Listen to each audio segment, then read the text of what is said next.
The bell tolls at midnight.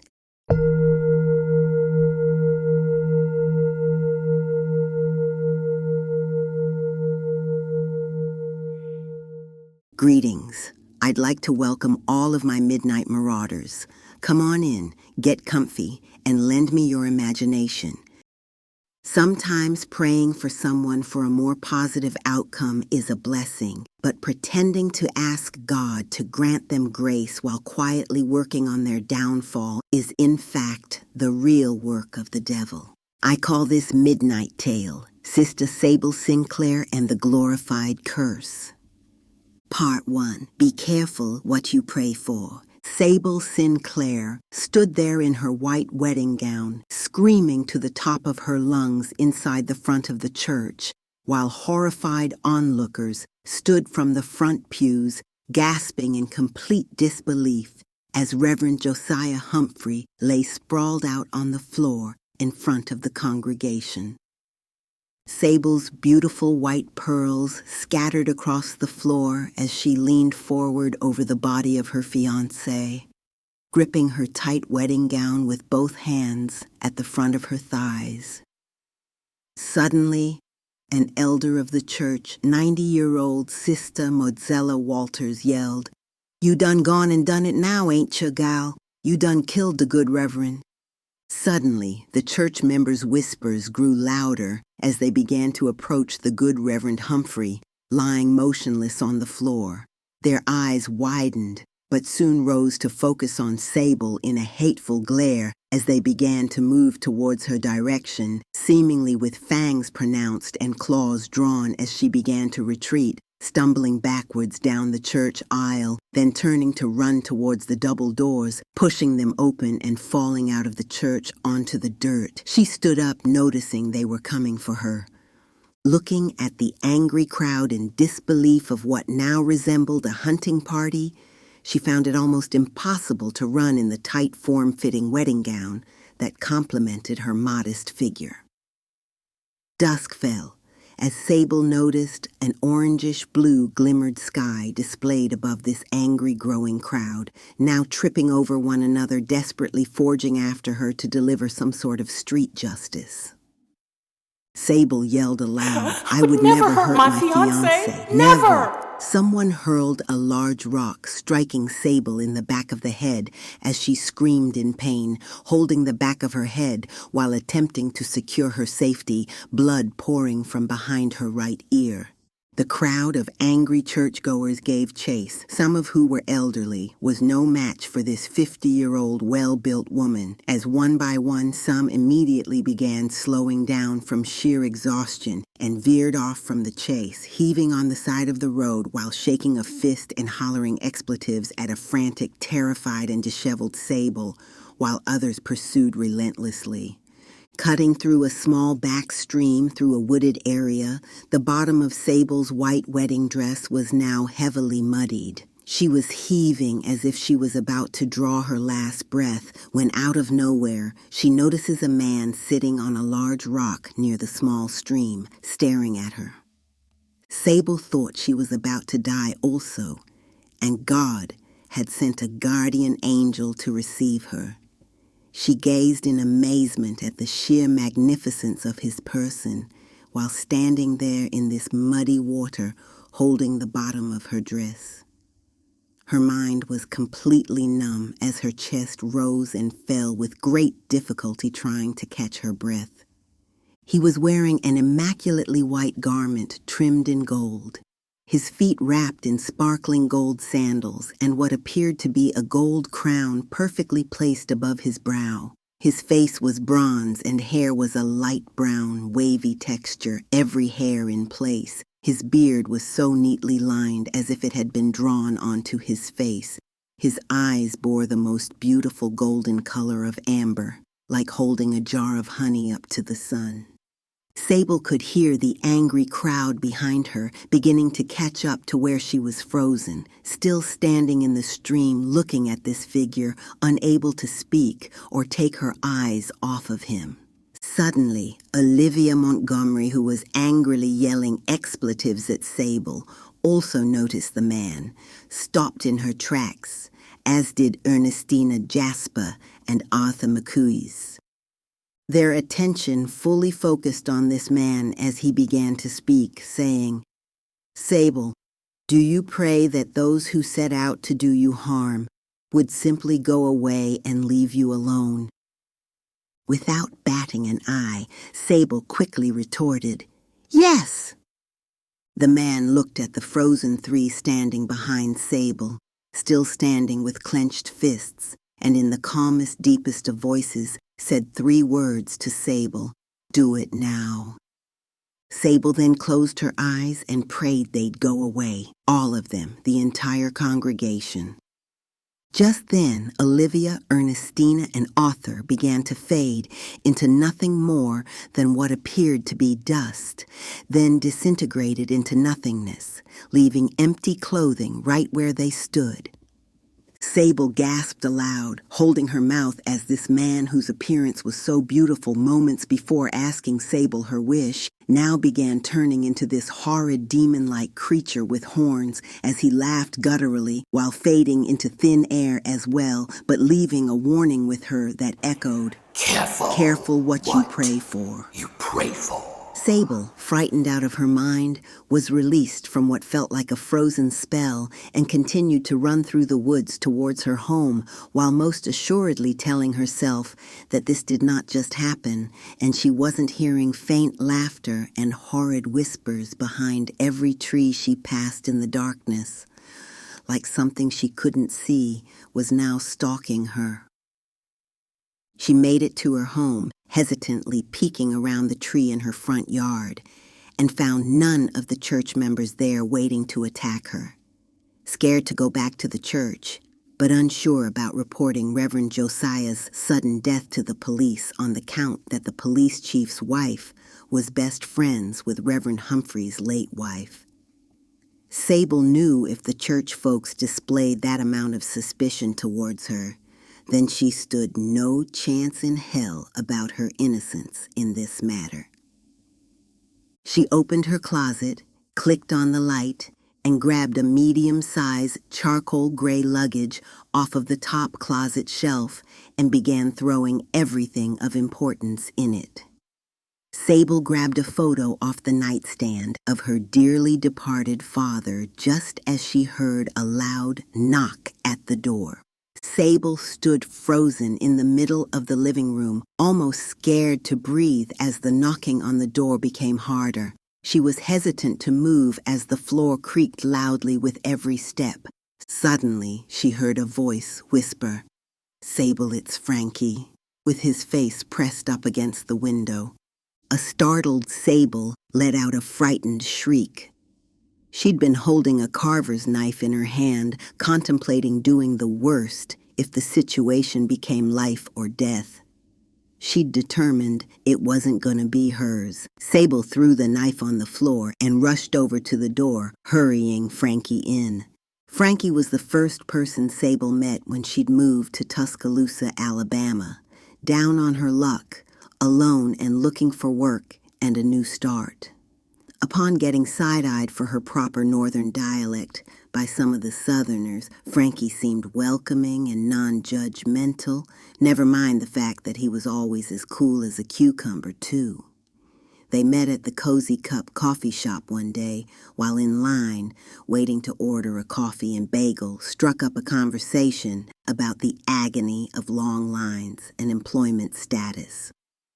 They seemed to hit it off and remained in communication ever since.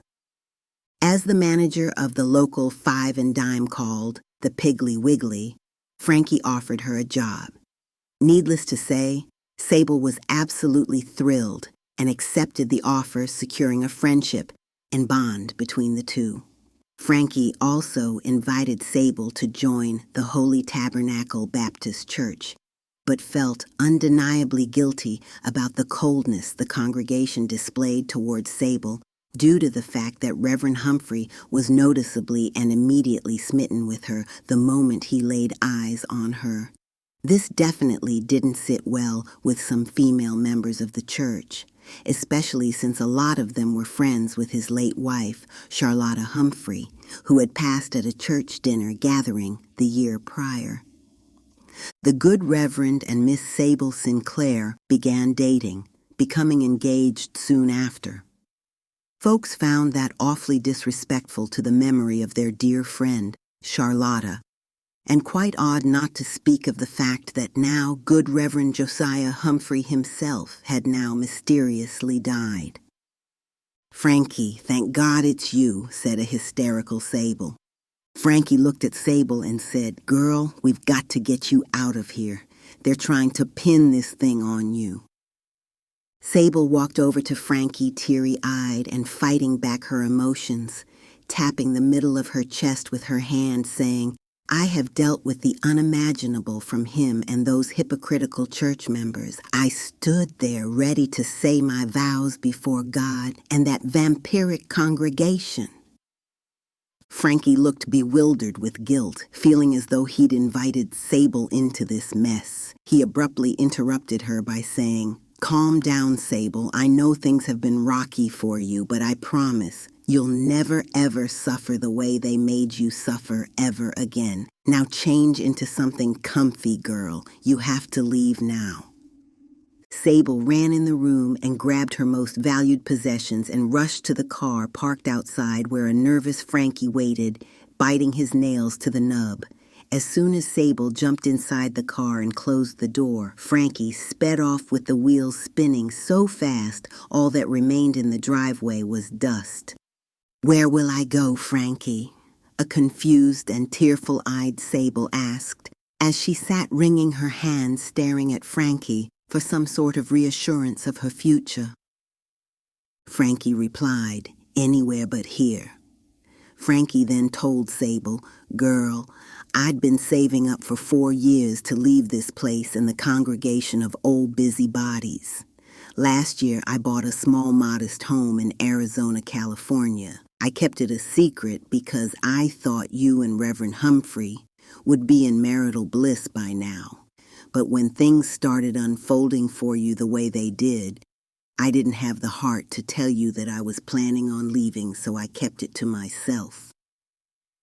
Sable sat quietly as Frankie continued, "I want you to move into the house until I get things situated with my job here and find out what's happening with the police investigation concerning Reverend Humphrey's death, and then, girl, I'll be on my way."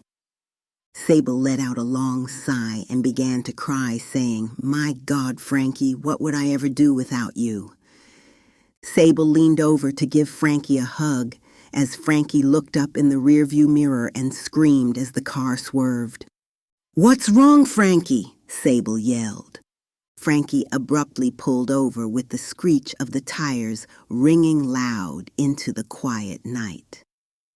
"Frankie!" Sable yelled as he flung open the driver's side door, jumped out and opened the back passenger door with a frightened look on his face, saying, "I could have swore I saw a man sitting in the back seat smiling at you, Sable." Sable got out of the car and walked quickly around the car to the back passenger seat where Frankie was leaning while looking in the back seat.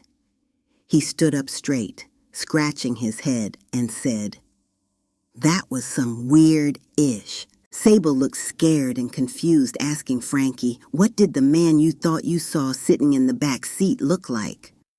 Frankie scratched his head as they both began to get back into the car. Again, Sable asked, "What did this man you thought you saw look like, Frankie?" Frankie looked at Sable and said, "Almost like an angel or something." Sable's face went flush. Frankie started up the car and began back down the road towards the Greensboro Avenue Amtrak train station. Sable then asked an obviously nervous Frankie, "Can you describe him to me?" "Just let it go, Sable. I could have just been seeing things. Look at the night we've had. I'm probably delirious," Frankie said, giggling underneath his breath, trying to scathe off the fright of this whole occurrence. Frankie then turned on the jazz station to try and soothe a rattled Sable, as she laid her head back on the headrest and closed her eyes, trying to relax for the rest of the drive. An hour went by, and Sable found herself waking as she looked towards Frankie, who noticed she was awake. "How are you feeling?" asked Frankie. Sable replied, "Like I'm in a nightmare." Tears began to stream down Sable's face as she turned to Frankie and said, "I prayed he'd die, Frankie." "Who would die?" Frankie questioned while glancing at Sable, keeping his eyes fixed on the road and the rearview mirror. "Josiah," answered Sable. "I prayed that controlling evil hypocrite would die before I stepped one foot out of that church as his wife, and I'll be damned if it didn't happen." "There's something else I need to tell you, Frankie. My grandmother told my mother when she was a young girl to be careful what she prayed for. She said an old family curse placed on the Sinclairs comes with a price and a wicked jinn that stalks the women in our family. Well, the other day as I was bolting away from those psychotic church members running after me, I'd come across a man that looked like an angel." Frankie glanced up in the rear view, frightened as hell, but trying not to show it. Frankie said, "What did this man say to you, Sable?" Sable took a hard swallow as they approached the Greensboro Avenue train station and said, "Do I ever wish that those who set out to harm me would simply go away and leave me alone?" "And what did you say?" Frankie asked nervously. Sable looked at Frankie and said, "He then asked me to pray for it." A horrified Frankie said, "What did you pray for, Sable?" Sable put her hands over her face and said, "I prayed the whole congregation would just go away, and suddenly Olivia, Ernestina, and Arthur, who had caught up to me and was standing there behind me, looking at this beautiful man now starting to transform into this hideous demon," and laughed as all three began to fade right in front of my eyes, as did he, but not before saying, "Be careful what you pray for." Frankie, without saying a word, parked and turned off the engine. "Never tell another soul what you've just told me. You hear, Sable?" Frankie said. Sable asked, "You do believe me, right, Frankie?" Frankie sat quietly as Sable yelled loudly, "You do believe me, right?"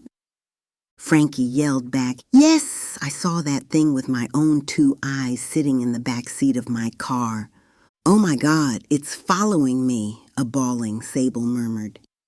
Frankie leaned over and hugged Sable, holding her in his arms, and said, "Never pray an imprecatory prayer or seek divine judgment to be called down upon someone, because it can be used as a curse, Sable. This thing is an angel of vengeance, dark and negative, and if your family is in fact cursed with this thing, it must have been waiting to grant you this prayer to punish those you felt have done you wrong. It thrives on malicious praying and seeks to destroy people, but this thing can be rendered powerless if you ask God to fight your battles, okay?"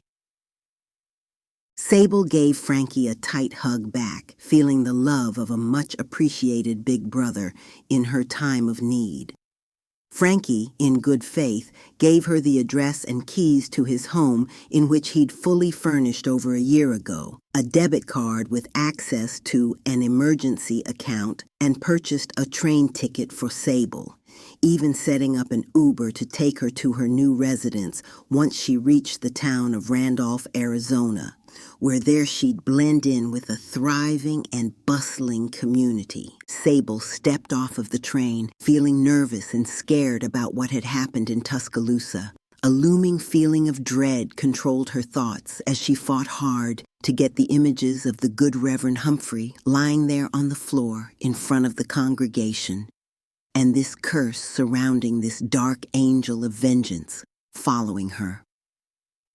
Sable walked off of the train and took a seat inside of the terminal, waiting to be picked up by the Uber that Frankie had set up for her. Sable waited for what seemed for over an hour, staring through the large glass window, hardly a soul out with daybreak less than an hour away. Suddenly the phone rang, causing Sable to jump startled from the sound. "Hello, Sable. Have you made it to the house yet?" a concerned and very tired Frankie asked. "Oh, thank God it's you, Frankie. I was just about to call you. I arrived an hour ago, but I haven't saw an Uber pull up yet." Frankie interrupted Sable, saying, "I just received a message that the Uber that was supposed to pick you up didn't show, but I've called a friend of mine to come and get you. She lives down the street from the new house. Her name is Geraldine Harper, and she'll be driving a red Mercedes?" Sable interrupted. Frankie said, "Yeah, did you just see her pull up?" "Yes, I believe this is her," said a curious Sable. "Well, what does she look like, Frankie?" asked Sable. As the woman parked her car and the door opened, Frankie on the other end of the phone line started to describe this woman to the T. Frankie began by saying, "Geraldine is about 5'11", light brown wavy hair on the thicker side with a very feminine stroll and dreamboat eyes. Oh, and a distinctive beauty mark on the right side of her mouth." "Yep, she's here." A nervous yet thankful Sable added, as Geraldine walked up to her with an outstretched hand full of long red nails and the most welcoming smile. "You must be Sable. Nice to meet you. I'm Geraldine, Frankie's friend. I'll be giving you a ride home if you don't mind. I live right down the street from Frankie's place. I mean your place now." Geraldine gave a nervous giggle. "Oh yes, so nice to meet you, and thanks so much for picking me up at this hour," said a grateful Sable. "And you look amazing, by the way. This early in the morning, I could barely put my locks up in a bun," Sable added while trying to break the monotony. "Child, I'm really just on my way home." Sable was taken aback by the retort, as she smiled nervously, saying, "I really appreciate it." Frankie, tired and relieved that Geraldine had arrived, said to an exhausted and mentally beaten Sable, "Give Geraldine my love and call me in the morning. I'm going to bed." Geraldine asked, "Can I stop and get you something to eat? Are you hungry, Sable?" Sable had been listening to her stomach cuss her out for about 5 hours and quickly said, "That would be wonderful. I am a little hungry." Geraldine swerved around the corner, hugging it so tight that the tires screamed, frightened of the potential collision with the curb. She pulled up into the parking lot of an all-night breakfast spot, and Geraldine looked at Sable and said, "So what would you like? A breakfast platter? A BLT?" Sable quickly said, "How about some grits, eggs, sausage, and a strong hot cup of black coffee?" Geraldine looked at an obviously hungry Sable and smiled, showing all of her pearly whites, saying, "Girl, I know that's right. I think Emma get me that same thing. I'll be right back." Sable watched a tall, rather voluptuous, confident Geraldine strut into the diner, leaving behind the smell of gardenias abloom in summertime, as her strappy heels click-clacked across the concrete and inside the double doors of the eatery. Sable felt a little more at ease and just wanted her new life to finally amount to something more than something folks ridiculed. All of a sudden, Geraldine came rushing out of the restaurant with the breakfast platters in hand and her eyes stretched to capacity, saying, "Sable, why did you let someone get in my back seat, and where did he go?" Sable looked completely startled, saying, "No one approached the car at all, Geraldine. No one." A confused and embarrassed Geraldine looked at Sable and said, "I could have sworn I saw a man in the back." "Oh, never mind, forgive me, Sable. All those hours at the lounge, I must be delirious." But Sable knew exactly what Geraldine had seen. She knew what was following her, but she would never give in to what it wanted. She just couldn't. Geraldine said, "Well, Sable, I got our grub, but I hope you don't mind if I take you home and let you get situated while I go straight home, eat and turn in for a spell. I'll return to check with you in the morning. Maybe we can do a little grocery shopping, get some miscellaneous household items too. Sound about right?" A smiling, grateful Sable responded. That sounds great, as Geraldine pulled up in front of this small, well-manicured lawn with a white picket fence, like something right out of Better Homes and Gardens magazine. As a matter of fact, the entire street had the same kind of Stepford Wives vibes to it. Very neat and immaculately manicured residences. Wow, how nice, said an impressed Sable. Frankie didn't tell me he had it like this, as she chuckled beneath her breath. Geraldine pointed 5 houses down the street, saying, Look, Sable, I'm right there if you need anything or have any issues, okay? But girl, I suggest we both eat and call it a day. Sable laughed and said, Definitely not a problem, and thanks again for your generosity, Miss Geraldine. Geraldine retorted, Child, just plain old Geraldine and hold the miss, all right? Okay, said a smiling Sable as she exited the vehicle and made her way up 3 small stairs and onto the front porch, waving as she unlocked the door with the house key Frankie had given her, walked inside the house and flipped on the light. Watching Geraldine back out of the driveway and proceed just 5 houses down where she parked, as Sable closed and locked the front door. She flicked on the lamp next to the front door and was pleasantly surprised at how the entire living room was beautifully decorated with vintage-style furniture. The couches and chairs were reminiscent of an old 50s-style layout. The sleek, functional, organic shapes with clean lines and tapered legs reminded Sable of her grandmother's minimal ornamentation taste in a room setting. There sat a walnut-colored wooden console television with stereo player intact. The house looked like something right out of an episode of The Adventures of Ozzie and Harriet. Sable began to take a tour of this throwback house, eager to see what the bedroom looked like. Sable walked down a short hallway into the first room and flipped the light switch in the upward position on the wall next to the door, and was surprised to see that the room was adorned with a mixture of soft pastels with some bold atomic age colors, large windows, and bold abstract patterns on the bedspread. There was an old-fashioned nightstand with a long wooden lamp base and an umbrella-style lampshade, with frilly pieces of feather cloth dangling around the lower perimeter of the lampshade. Sable also noticed a beautiful full-length vintage-style mirror sitting in the caddy corner position in the bedroom next to the closet door. There was a very old and worn-out Bible on an old-fashioned dresser with the name Jacqueline Belladonna with Glory Hallelujah written next to the name. Sable was in awe of how quaint and beautifully decorated the house was. She couldn't wait until an appropriate time to call Frankie and thank him, which would undoubtedly be after she ate her breakfast platter and got a few hours of shut-eye. Frankie was not an early bird and was very particular about calling his phone before 12 noon, period. Sable's heart was overjoyed and she was emotional at how Frankie was such a doll and coming to her rescue not once, but twice now.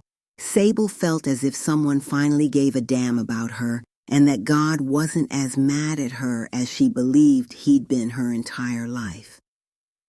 She walked back into the vintage-style living room, turned on the television, sat on this old-fashioned recliner, and began to dig into her food.